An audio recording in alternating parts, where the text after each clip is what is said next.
is Arian Stone. And Melanie Kodaseet. And you are listening to Life's Podcast. Society has been steadily progressing, but to what end goal?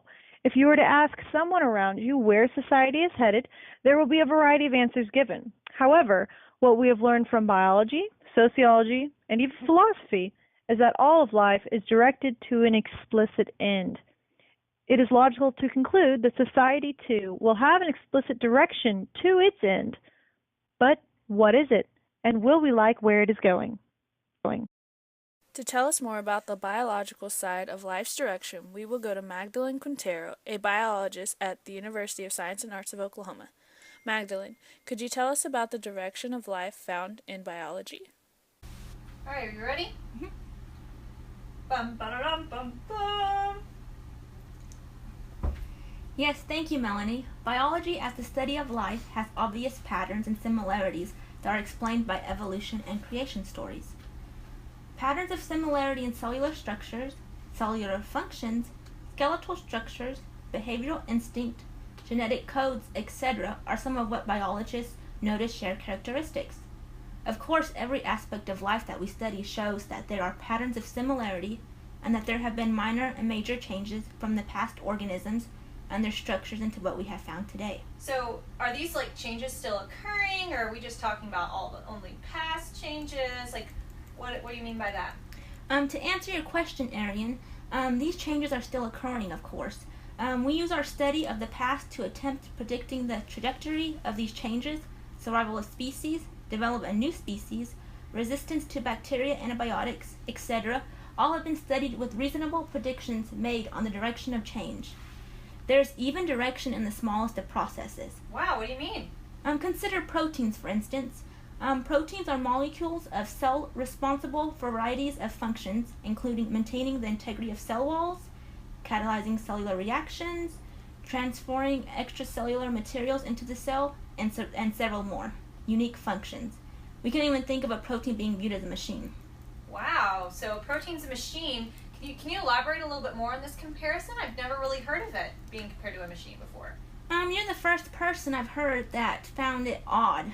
I don't know if it's because you're not a biology major. Wait, I don't know. We'll just leave it alone. Oh, wow. Yes, I can elaborate this comparison. You see, the parts that make up a machine are called amino acids.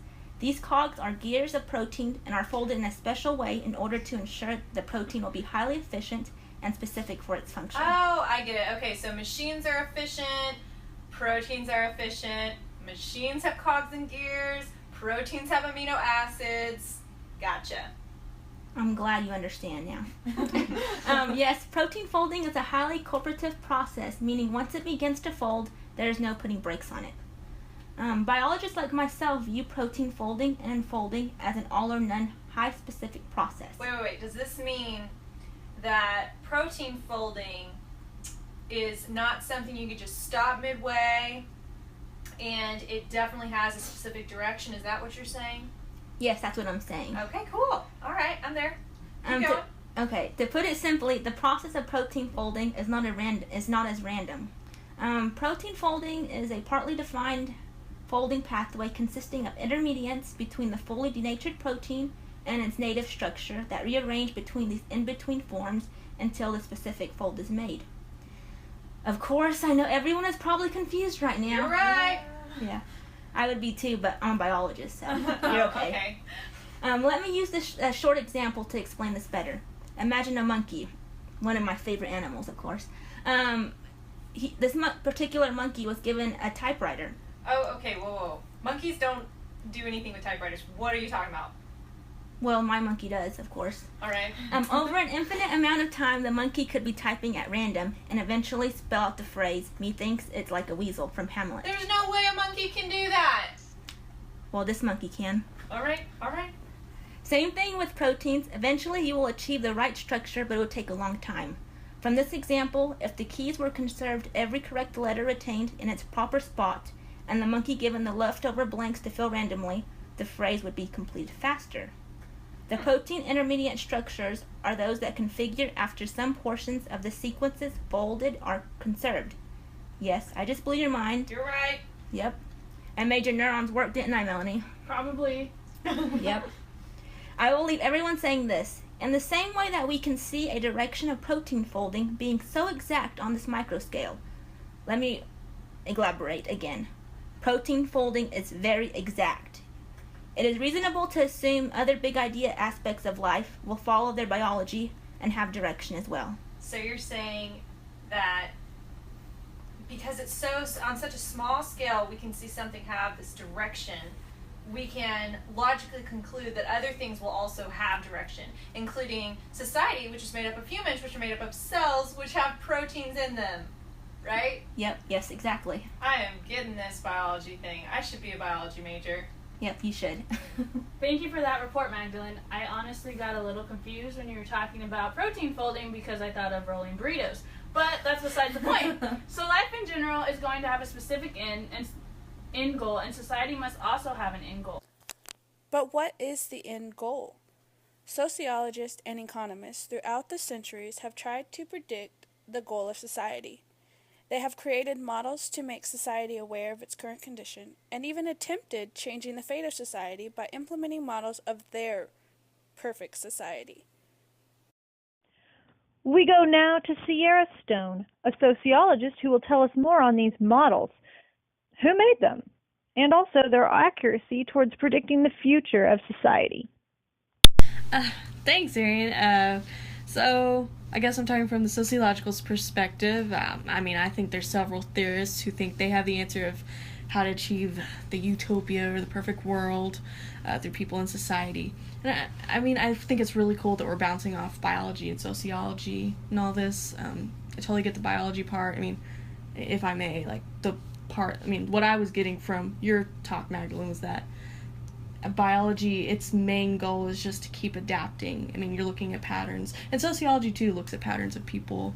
I think through the sociological perspective, there's just the end goal is like an actual goal.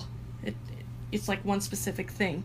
And one of my personal favorite theorists, who's actually not even a sociologist, oddly enough, is Karl Marx, and he's a German economist. And he believed that people during his time were not reaching their full potential as individuals or a society because there's just too much class distinction, and those of the lower strata were content being stepped on and used to make the capitalistic wheel go around for a couple dollars, instead of working somewhere where they actually enjoyed and getting paid what they were worth. His ideal world was one in which everyone worked, but those who worked hardest got the big payoff at the end, not just those who sat in the office and micromanaged everything. So those employers, I guess people like us that aren't CEOs yet in the world, we would be the ones that would make the profits. Yeah, the ones putting in the time. He really felt that that's where, especially during his time, capitalism's gone astray, is that those who are actually putting in the hardest work, the heaviest labor and doing the most for society and that kind of way, they were getting scraps compared to those who were just in charge of them, who weren't doing the same thing. They were just saying, oh, you go here, you go here.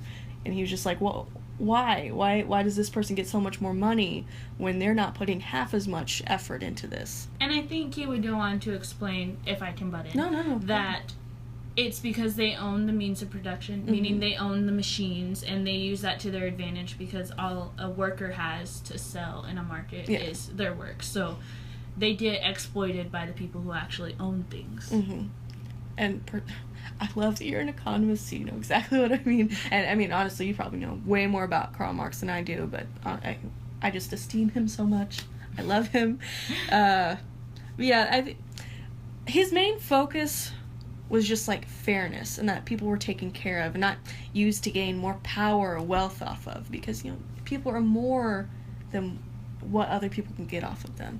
And the end goal for his theory would be that everyone's happy and successful in whatever occupation they were in, and that we wouldn't need a government to regulate us because we're all inherently good.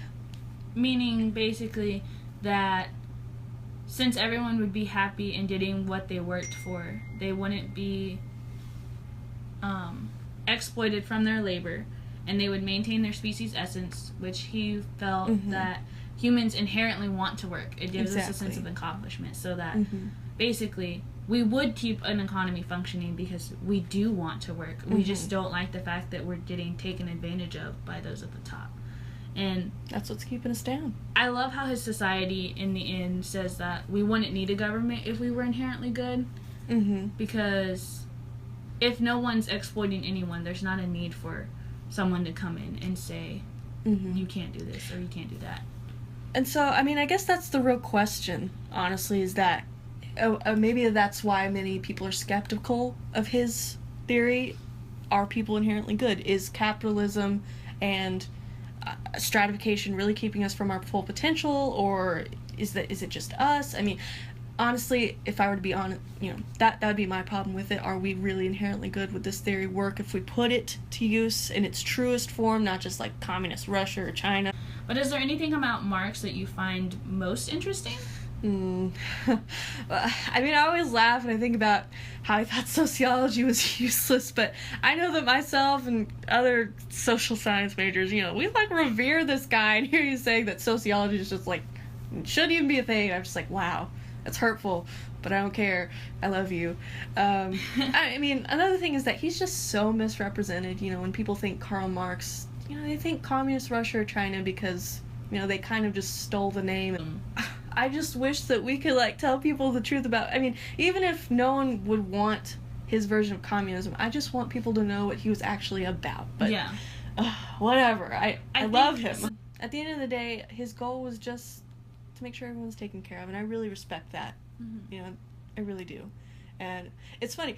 Another economist that, he's got a really great theory. I mean, maybe it's a little controversial, but John Stuart Mills and Melanie, I know you know this guy so much more, and she actually has a great example of how to explain his theory if you want to go into that one.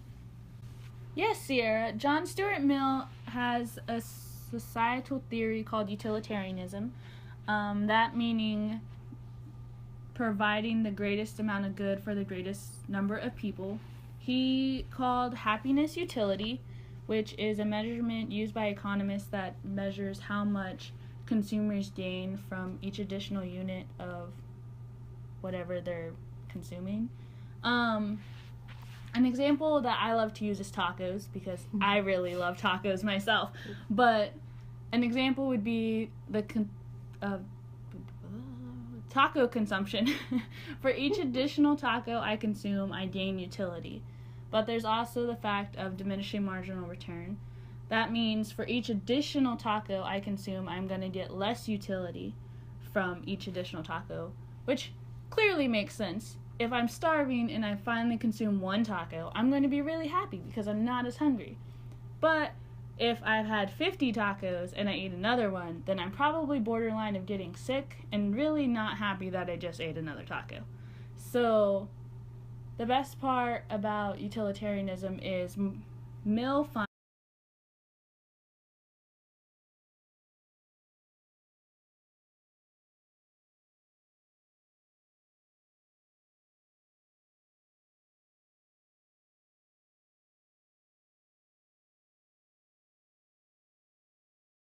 Mill feels that society will never reach the tipping point of gaining negative utility or having negative utility. So, to go back to what Mill actually believes, it's creating the greatest amount of happiness that's spread through the greatest amount of people. So, according to Mill, motives don't matter. It's all about creating the greatest number of happiness for the greatest number of people. So, I know that sounds crazy because everyone thinks motives make a difference. Like, if you're doing something to hurt someone, but yet they're still happy in the outcome, your motive should make a difference. But to Mill, that's not what mattered. What mattered was the happiness, the overall happiness of a society as a whole. So, I mean, I love your analogy of the tacos every time. That's why I was really excited to ask you, Thank you. Explain this one, because, it's so creative. Who would have thought tacos for John Stuart Mills? So, you think, so he doesn't really necessarily believe that humans are inherently good, right? So if I wanted to steal a taco, it's not because, if you wanted to steal a taco from me, the fact that you would do it would mean that you would have a greater utility than my disutility. So it's no good. Than my unhappiness. Right. So that it doesn't matter that you stole it in the first place. If it gives you more good than I would have had, then you should take it. So I guess, in a way, I don't think he believes that people are inherently good. Okay. It's that we strive to have the greatest amount of good in the outcomes for the greatest amount of people. Right. Okay. I love it.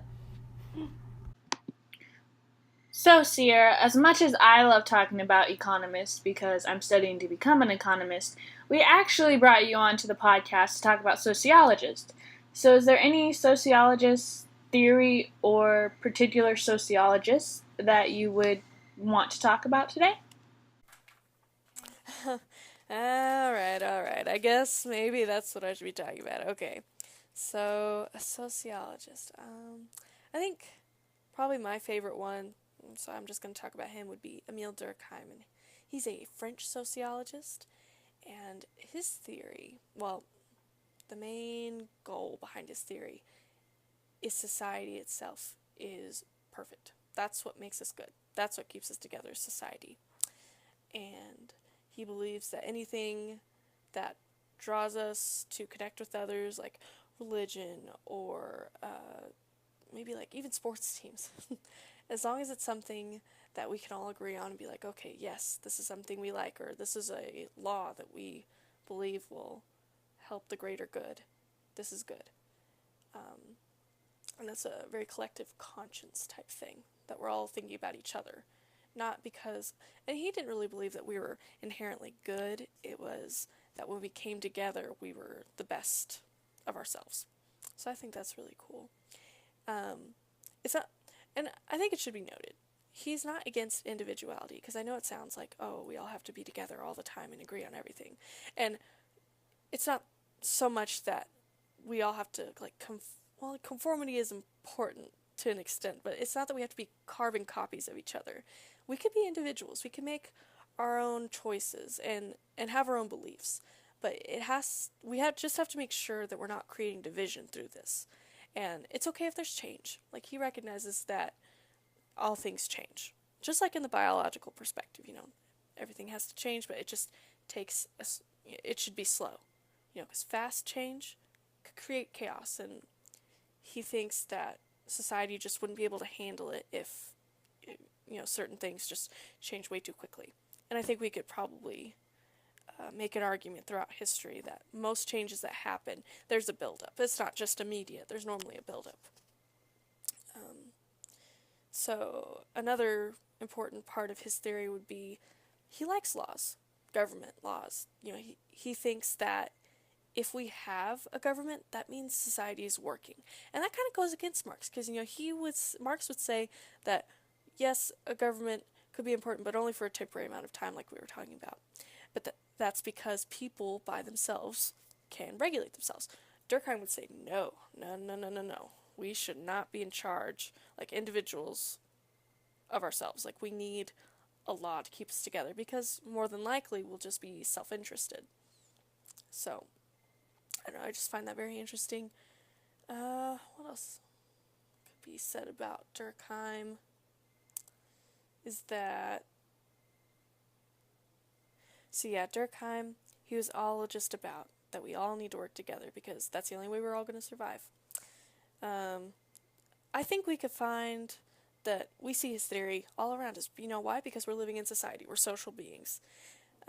So his isn't such a hard stretch, such as, like Karl Marx or, well, I guess utilitarianism you could see, but like communism. That's never been played out to its full extent, where this theory kind of is, because we all believe in these things. We still have norms and values, and what change we do have, there is a build-up.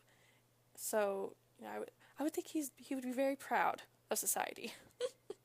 But yeah, I would say that's my favorite sociologist. That's one of my favorite theories. But thank you so much for having me on the show. I really, really love this podcast. So it's been really great to be a part of it.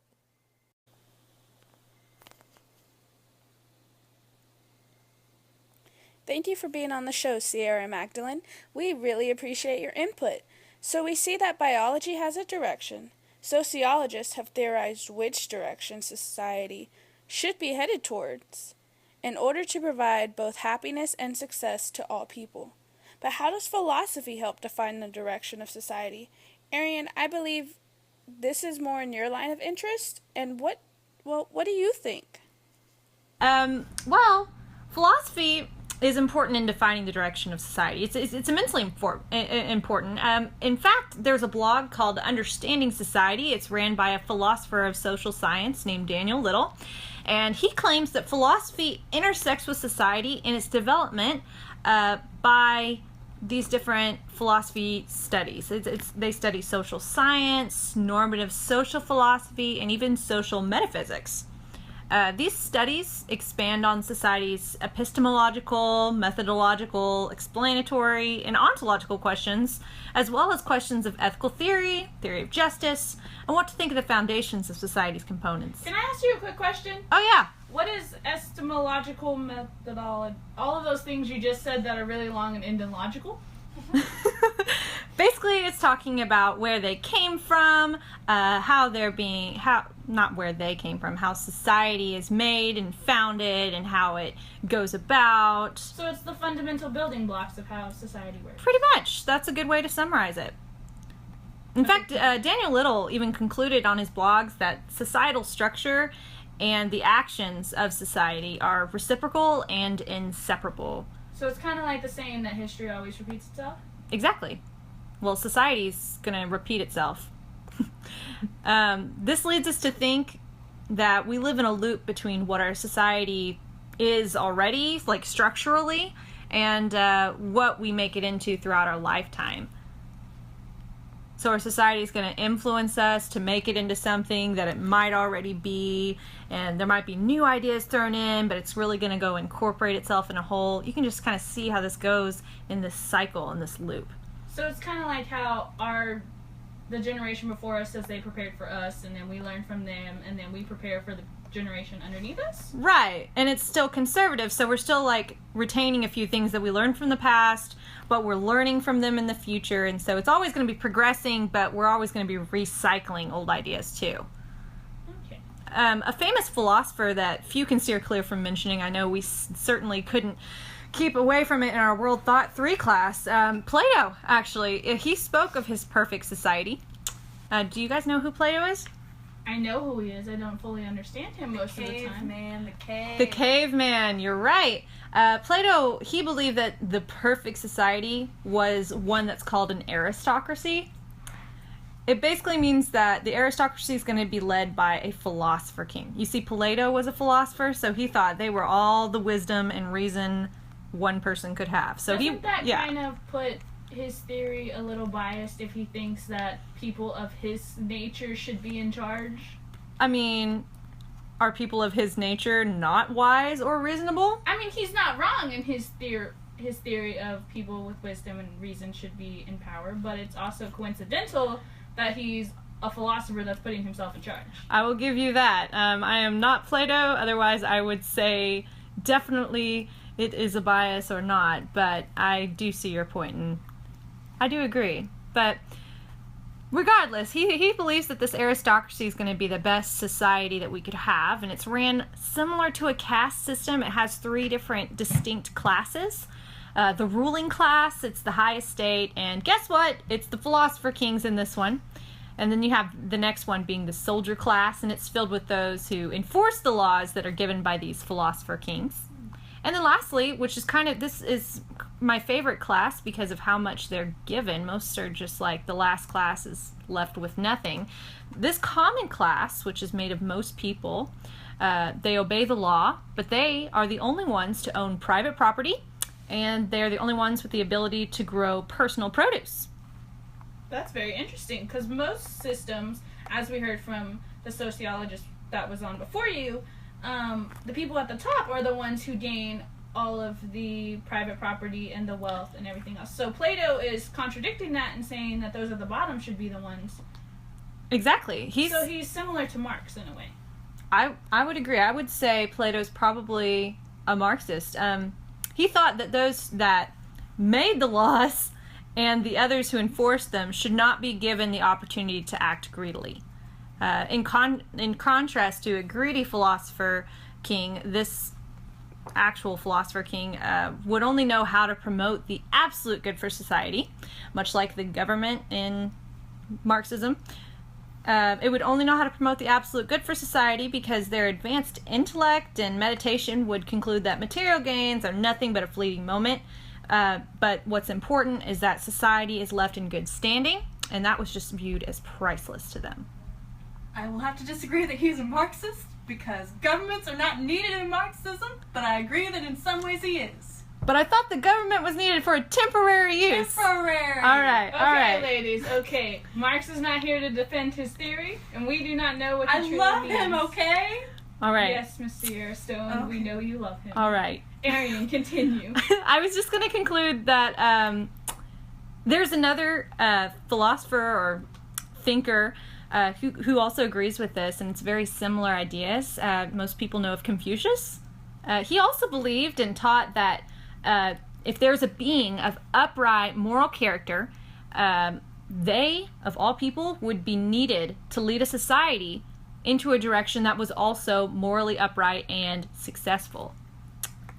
This society, it would be identified by its harmony and its peace, which only will be attained through applied morality and social interaction. So like the practices and traditions that Confucius taught over would be those social interactions. So both of these societies have to be ruled by someone who is both wise and has a morality clause?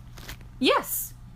And that's kind of a tricky thing, because you get into like whose morality is the best morality, but the point being, if we can define a good and a standard of good and bad, if someone of absolute good morality that practiced it was wise and reasonable as a result of these good actions that are for the benefit of all people, it would lead your society towards peace, and the people who lived in your society would produce character that was in line with the leader's original perfect absolute good morality.